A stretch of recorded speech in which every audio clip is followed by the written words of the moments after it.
नमस्कार दोस्तों, मैं राजू कुमार झा, हिंदी अध्यापक। आज इस वीडियो के माध्यम से मैं आपको अनुनासिक के बारे में बताएंगे कि हिंदी भाषा में ये अनुनासिक क्या होता है और इसका उच्चारण हम किस तरह से करते हैं। तो अनुनासिक यानी कि नासिक की ध्वनि ऐसी ध्वनि है जिसका उच्चारण नाक और मुख दोनों के से होता है। प्रश्वास जो है वह नाक और मुख दोनों से निकलते हैं।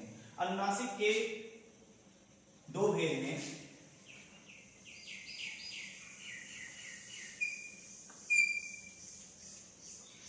सनुनासिक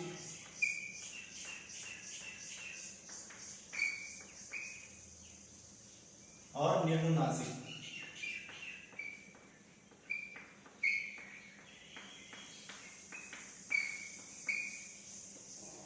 ये दो भेद हैं, सनुनासिक और निर्नुनासिक। नासिक अनुनासिक जो है उसका चिन्ह चंद्र बिंदु कहते हैं।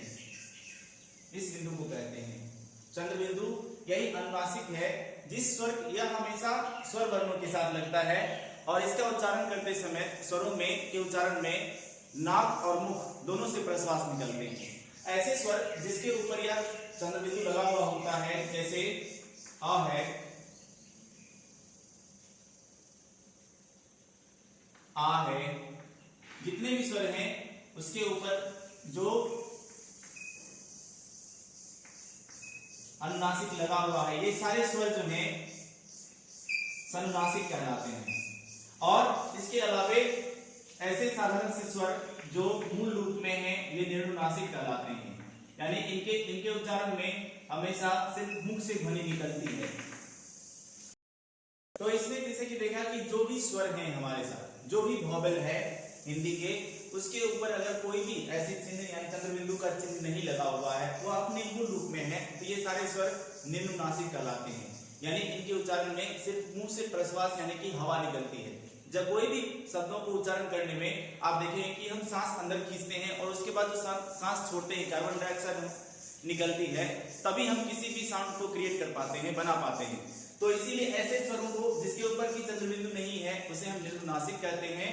और जिन स्वरों के ऊपर चंद्र बिंदु का प्रयोग हुआ है इसे हम सनुनासिक कहते हैं। और इसके उच्चारण में प्रश्वास यानी कि सांस जो है नाक और मुख दोनों से उत्सर्जित होती है, बाहर निकलती है, तब हम इसका उपयोग कर पाते हैं। जिस तरह से आपको मैं एक उदाहरण दे दूं, अ है तो हंस,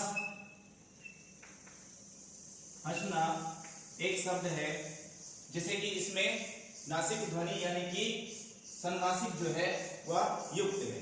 यानी अ के ऊपर जो है वह चंद्र बिंदु जो है वह लगा हुआ है। तो इसका उच्चारण आप करके देखेंगे तो आपकी प्रश्वास यानी सांस जो है वह नाक और मुख दोनों से उत्सर्जित होती है। उसके बाद आ से है, आ के ऊपर चंद्र बिंदु है तो देखेंगे कि आंख, एक शब्द हम लिखते हैं आंख। तो आप अपने मुख के सामने हाथ रखें और आप देखेंगे कि नाक और मुख तो दोनों से हवाएं निकलती है। तो ऐसे स्वरों के साथ, जिन स्वरों के साथ चंद्र बिंदु होता है वह सनुनासिक स्वर कहलाता है। और जिसके साथ स्वर नहीं लगा हुआ, चंद्र बिंदु नहीं लगा हुआ, उसे हम निर्नुनासिक कहते हैं। जिस तरह से हंस को हंस लिखेंगे तो ये इसके उच्चारण में आप देखेंगे कि सिर्फ मुख से ध्वनि निकलती है, इससे नाक का प्रयोग नहीं होता है। तो ऐसे ही स्वरों को के उच्चारण में सनुनासिक और निर्नुनासिक है। इसमें देखेंगे कि जो भी स्वर है उसके ऊपर चंद्र बिंदु लगा हुआ है। इसी चंद्र बिंदु के दो रूप होते हैं। एक रूप तो पूर्ण रूप से चांद और बिंदु है और दूसरा रूप जो है सिर्फ बिंदु होता है, यह भी अनुनासिक कहलाता है। लेकिन कब यह चंद्र बिंदु बिंदु में बदल जाता है इसे मैं स्पष्ट करना चाहता हूं कि जैसे एक शब्द है में में देखेंगे कि ये सिर्फ बिंदु में बदल गया है। ये कब होता है? तो जब कोई भी शब्द लिखते समय शिरोरेखा के ऊपर कोई मात्रा आ जाए, कोई मात्रा आ जाए, तब यह चंद्र बिंदु बिंदु में बदल जाता है। लेकिन उच्चारण में कोई अंतर नहीं होता है। इसे भी हम सनुनासिक की तरह ही उच्चारण करते हैं, जिसे सांसों को बाहर छोड़ते समय नाक और मुख दोनों का उच्चारण करते हैं। लेकिन काफी देखेंगे कि आप बच्चे सिर्फ में को में कर देते हैं, लेकिन ये हमें ध्यान रखना होगा कि यह सनुनासिक युक्त शब्द है और इसके उच्चारण में हमें नासिक यानी कि नाक और मुख दोनों से प्रश्वास यानी कि सांस को छोड़ना है, तभी इसका हम सही उच्चारण कर पाएंगे। तो यही अनुनासिक में जो है ध्वनि में दो रूप हैं, सनुनासिक और निर्नुनासिक। जिस तरह से आपको बताया कि जिस स्वर के ऊपर चंद्र बिंदु का प्रयोग हुआ है वह अनुनासिक है, और जिस स्वरों के ऊपर चंद्र बिंदु का प्रयोग नहीं हुआ है वह निम्नासिक है। वीडियो के माध्यम से आपने देखा कि अनुनासिक ध्वनि क्या है, और आगे भी इस तरह की वीडियो मैं आपको देता रहूंगा, और आप कमेंट में जरूर लिखें कि आपको यह वीडियो कैसा लगा। धन्यवाद।